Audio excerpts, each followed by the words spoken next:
Prolapse की grading क्या होती है और प्रोलैप्स क्यों होता है। नंबर 1 क्यों होता है प्रोलैप्स, इसके बारे में बताएगा कि एज क्या है। जैसे आप लोग एएनएम है, जीएनएम है, एएनएम है, तो बताया ना कि पहले फर्स्ट अपीयरेंस आप क्या लेते हैं, हिस्ट्री लेते हैं, अपीयरेंस लेते हैं, सब कुछ लेते हैं ना। आप एक तकरीबन एज बताएंगे, एज क्या होगी, ज़्यादा होगी 45-50 के आसपास। फिर आप मेंसेस की हिस्ट्री लीजिए, मेंसेस आते हैं आपको हर महीना आता है, रुक रुक के आता है, तो पहली मेनोपॉज़ल स्टेज में है, मतलब मासिक खत्म होने वाला है। कितने बच्चे हैं आपके? 5 बच्चे, ये 5 बच्चे। अब आप ये इमेजिन करिए कि 5 बार तो यूट्रस फैला, फिर सिकुड़ा, फिर फैला, फिर सिकुड़ा। यूट्रस कैसे बॉडी के अंदर रहता है? यूट्रस ऐसे रहता है ना, इस टाइप से करके रहता है, आगे ब्लैडर होता है, पीछे रेक्टम होता है। तो किस तरह से यूट्रस जो है यहाँ पर पैल्विक ऑर्गन है, कैसे अटका रहता है? कुछ लिगामेंट्स होंगे जिनके थ्रू यूट्रस बॉडी में अटका रहता है, जैसे कि यूट्रोसैकल्स। तो सबसे टफ लिगामेंट होता है यूट्रोसैकल, यानी कि सैक्रम में जाकर के यूट्रस ऐसे करके सैक्रम यूट्रोसैकल आता है। फिर broad ligament, cardinal ligament, transverse ligament, इतने सारे लिगामेंट्स हैं जो यूट्रस को अपनी पोजीशन पे रखते हैं।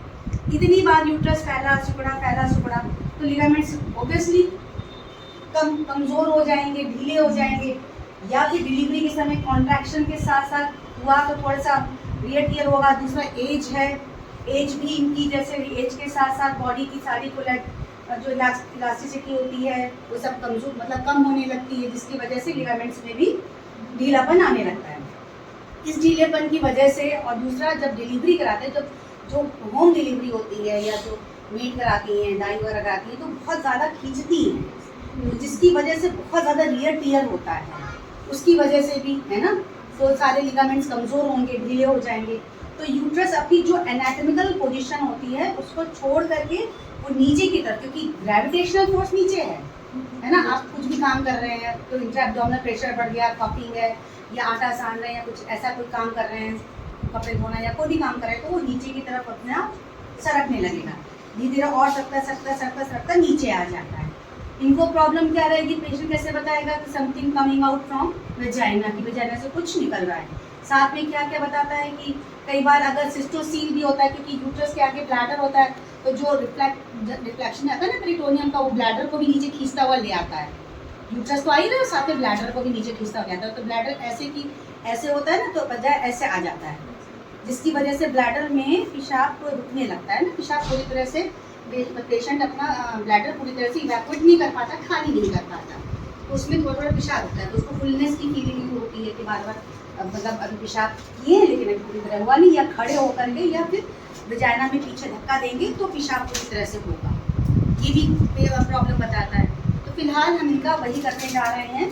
प्रोलैप्स हुआ है ना, 3rd डिग्री या 4th डिग्री प्रोलैप्स है। डिग्री भी होती है कि अगर थोड़ा सा अपनी जगह से हटा तो 1st डिग्री है, आपका जो है इंट्रोइटस तक पहुंचा, बाहर की तरफ जहाँ इंट्रोइटस है ना, जहाँ पर वजाइना को इंसर्ट इंट्रोइटस बोलते हैं, वहाँ तक 2nd डिग्री। उसके बाद 3rd डिग्री, पूरा का पूरा यूट्रस विद ब्लैडर और रेक्टम के पीछे से बाहर आ रहा है, तो 4th डिग्री यानी कि प्रोसीडेंशिया। तो इनका प्रोसीडेंशिया है, वही करने जा रहे हैं। बाहर की तरफ ना ऐसे करके नीचे की तरफ ये वजाइना इमेजिन करो, ये पूरा का पूरा यूट्रस बाहर आ रहा है, तो ये जो एंटीरियर वजाइनल वॉल है ये पाउट करता हुआ आता है, पाउच बना लेता है। ये जो पाउचिंग है ये सिस्टोसील कहलाती है। इस पाउचिंग की वजह से इसमें आकर के यूरिन रुकने लगता है, तो उसको पूरी तरह नहीं होता।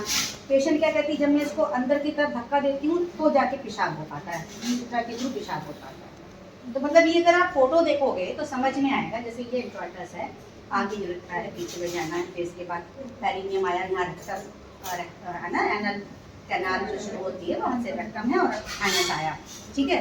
तो अब ये वजाइना है और ये ब्लैडर है, ब्लैडर ऐसे वजाइना में पाउच करके आ रहा है, ये सिस्टोसील, ठीक है, ऐसे करके मतलब गीला हो गया। अब ये खींच रहा है, इसके खींचते इसने ब्लैडर को भी अपनी तरफ खींच लिया और ऐसे करके आ गया। मतलब पोजीशन तो ये होनी चाहिए थी एनाटॉमिकल, यूरिथ्रा यहाँ है ना, ऐसे होनी चाहिए थी, लेकिन ये ऐसे ना होकर के ये यूरिथ्रा के थ्रू ऐसे हो गया, तो ये सिस्टोसील, ठीक है। मतलब ये सब वजाइना में बता रही हैं, ठीक है। और पूछो कोई और दिक्कत, किसी और, ठीक है। पहले सब ज़रूरी है, सीजन का नाम लिया, यानी कि पहले ऑपरेशन हो चुका है ना, पहले ऑपरेशन हो चुका, किस तरीके से ऑपरेशन किया गया है, मिड लाइन है, पैरामीडियन है, वेनेस्टीन है, या कोई और ऑपरेशन हुआ हो, ठीक। तो उस इंसीजन में अब अगर हम एब्डोमेन का लेके चलते हैं तो ये पूरा रेक्टस शीट है हमारी, और टफ रेक्टस शीट होती है। रेक्टस मसल बड़ी टफ होती है, जो 8 पैक्स और 6 पैक्स दिखाते हैं ना, ये वही रेक्टस होती है जो दिखाया जाता है, जो एक्सरसाइज करके जो टफ बनाते हैं अपना। अब जब ऑपरेशन हुआ तो यहाँ पर उन्होंने स्टिच कर दिया।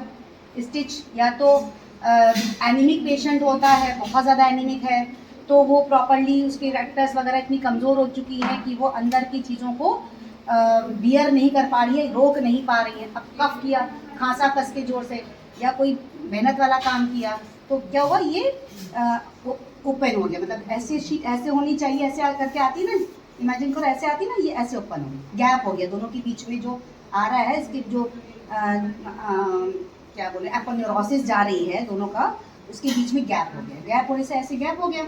अब इस गैप होने के बाद जो अंदर का जो कंटेंट है, एब्डोमिनल कंटेंट, वो बाहर आने लगा। एब्डोमिनल कंटेंट कौन कौन से हैं? सबसे ज़्यादा तो भैया आपका जैसे सब तो अपनी जगह से टकी हुई है ना। जो लार्ज बॉल है, चाहे असेंडिंग हो, चाहे डिसेंडिंग हो, चाहे ट्रांसवर्स हो, चाहे सिग्मोइड हो, सब अपनी जगह पर टकी हुई है, यहाँ से है ना। जो फालतू घूम रही है, जो एकदम फ्री है, फ्रीली मूवेबल है, फ्रीली मूवेबल है स्मॉल इंटेस्टाइन।